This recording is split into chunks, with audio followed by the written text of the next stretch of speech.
Yes, my people, I don't come again to update our mindset.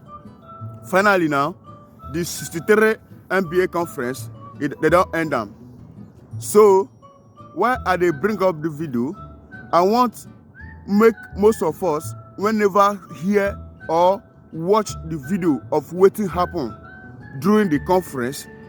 I want bring up this video now, make una hear and watch wetin happen during the conference. And above all, una go see here when Dr. Abati of Arise TV, they interview Yakubu Makiyu, the president of NBA Association. The man now, during the interview, there are so many vital points when he make. So I go bring up the video so that you go watch him and listen to the points when this man they make, whether he is right or wrong. Then inside this video, so now there most of us will never know how much that they pay these judges. Una go know how much that they pay them and how everything they work inside the NBA itself. So right now, so as they bring up this video, una they watch them, I tell God name beg you, make sure you go like, comment and share. Very important. You go share them. President of Nigerian Bar Association, Yakubu Makiyu, was also at the center of all the planning and execution of the event. I called on him to join us on This Day Live for a review of the high points and the theme. He accepted the invitation and he now joins us from our Rise Abuja studio.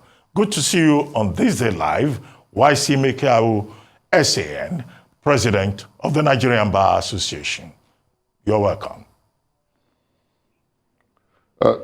Thank you very much, Uncle Ruben Abati, for having me.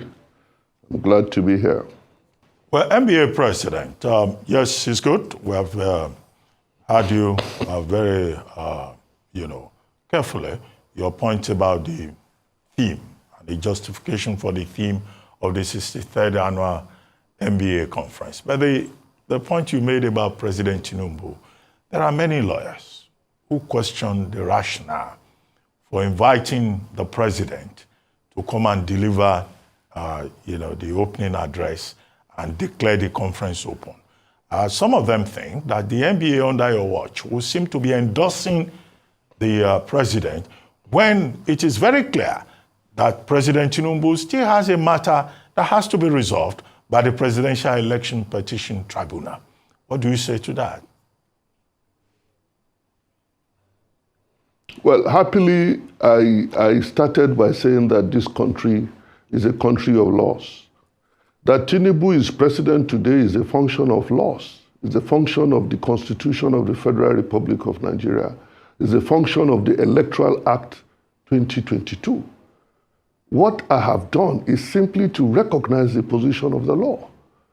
As far as the law is concerned today in this country, without prejudice to the pendency of the petition against the election and the declaration of President Tinubu, he is the president and commander-in-chief of the armed forces of the Federal Republic of Nigeria.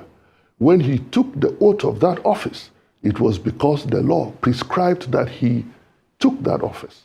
When he was so declared as president, it is because the law also makes provision for such a declaration.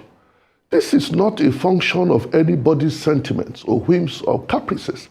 It is about the express provisions of the law.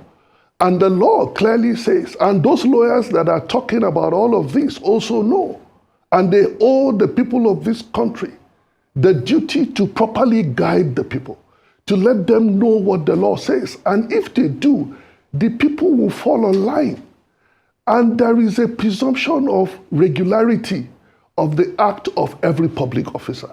So the law presumes very clearly, and those lawyers are not in doubt. They know, except that they haven't been gracious enough to tell the people that when any public duty or anything has been declared by a public officer, there is a presumption, rebuttable though, that all that needed to be done had been so done, and that the person who made that declaration has the authority to make such a declaration.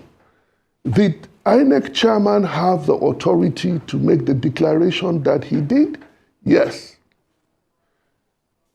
When he declared that Tinubu won the election, there is a presumption that inured in favor of Tinubu as the candidate at that time, now president, under the auspices of APC, that all that needed to be done, all the requirements that needed to be satisfied for him to be so declared president have been satisfied. Who else should I invite? Should I not recognize the provisions of the law and what the law has provided? Are we without a president simply because there is a pending petition? No. Okay, Asiwaju Bola Ahmed Tinubu is the president of this country, and I went to him because I defer to the law, not to the whims and caprices of any particular individual. Okay. And if those lawyers say that there is no such presumption under the law, let me know. Let me know. But all of this are without prejudice to what the court is going to determine in the petition. But as it is today, he's the president. I've invited him as president. He came, he declared it as president, and it is within my remit to do so, and it is within also the provisions of the law for me to recognize him as the president. Okay, of Mr. the Federal Mikael, Republic of Nigeria. Mr. Mikael, you must have heard, so many Nigerians saying, all eyes on the judiciary, all eyes on the judiciary. Now, one of the issues that came up in the deliberations about access to justice at that conference was about the remuneration of judges. And people were saying, look, if judges are better paid and there are better circumstances, maybe that will make them more efficient. What do you think about the review of judicial remuneration? And what are other ways in which eyes can be taken off the judiciary? Maybe if they are given better pay, maybe perhaps, Nigerians will not be looking at them with bulging eyes. Yeah, thank you very much, Uncle Ruben. And I'm glad you asked this question.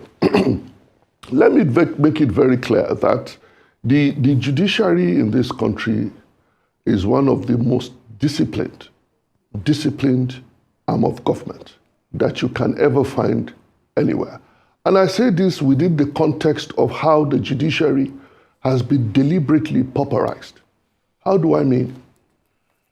The last time the salaries and allowances of judicial officers would be reviewed in this country was in 2007. As I speak to you, many also do not know the justices of the Supreme Court salaries is a paltry sum of 750,000 naira. The Chief Justice of Nigeria, before he assumed office, was receiving about that amount of money. But so soon after he assumed the office of the Chief Justice of Nigeria, because according to the provision of the service, he would move into a residence provided for the Chief Justice of Nigeria, his salary dropped to about 450,000 naira. All of these things are totally unacceptable. No country operates a judiciary like that.